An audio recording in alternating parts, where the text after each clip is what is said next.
I'm LaToya Jackson, Special Projects Manager for South Carolina Department of Health and Environmental Control. My name is Tammy Lyons. I work for South Carolina Department of Health and Environmental Control. I'm the Field Operations Manager for the Disease Intervention Specialist in the Upstate region. My name is Diasia Hamilton, and I work for the South Carolina Department of Health and Environmental Control.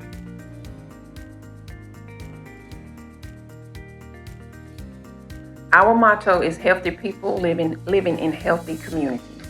Unfortunately, we have been going through a pandemic for the past 18 to almost 24 months. And because of the pandemic, we've had to come up with creative ways to reach our clients. We have taken what we have done inside the health department to the community. There are rural areas in the region, so we had to actually go out into the community and reach our clients. We created a DIS team simply because the DIS are responsible for partner services. So the DIS are familiar with the area, they are very familiar with the clients, and the DIS we deal with 4 main diseases: gonorrhea, chlamydia, syphilis, and HIV. The DIS team consisted of a 9-member team of disease intervention specialists, along with our social worker, along with our health educator, as well as our lead APRN in our region. This initiative has allowed us to assemble our team very quickly. If we are advised of an HIV cluster outbreak, then we can just go ahead and assemble our team and we can start our investigation. From a detection standpoint, our biggest accomplishment was creating the HIV Cluster Visualization. The HIV Cluster Visualization is a process when we're collecting all of the readily available information that we have on our molecular cluster members and formatting it in a way that we're creating a visual for the entire priority cluster.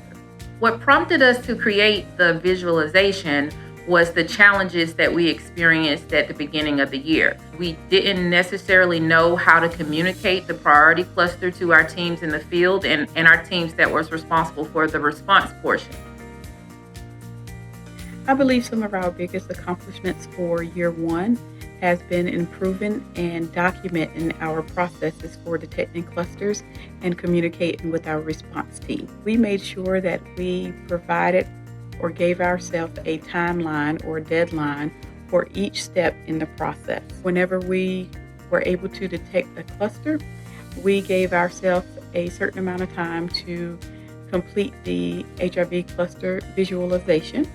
We gave ourselves a certain amount of time to reach out to our response team and give them an overview of the characteristics of the members of the cluster. We gave our response team a deadline and given us information back regarding their response activities. We also gave ourselves a timeline to update when our cluster case report forms were completed before we had to send those to CDC. The advice or lessons learned that I would like to share with other EHE colleagues is to ensure that your processes are documented.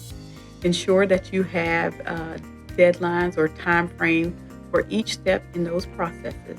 Be sure to keep your lines of communication open between your cluster detection team and your response team. Staff are the boots on the ground. They're the frontline workers. So ask your staff, involve your staff, because they will have good ideas. And once those ideas get rolling and your initiatives get started, you will see that the process that you're trying to implement or the goals that you're trying to reach, you will reach them much easier to allow healthy people to live in healthy communities.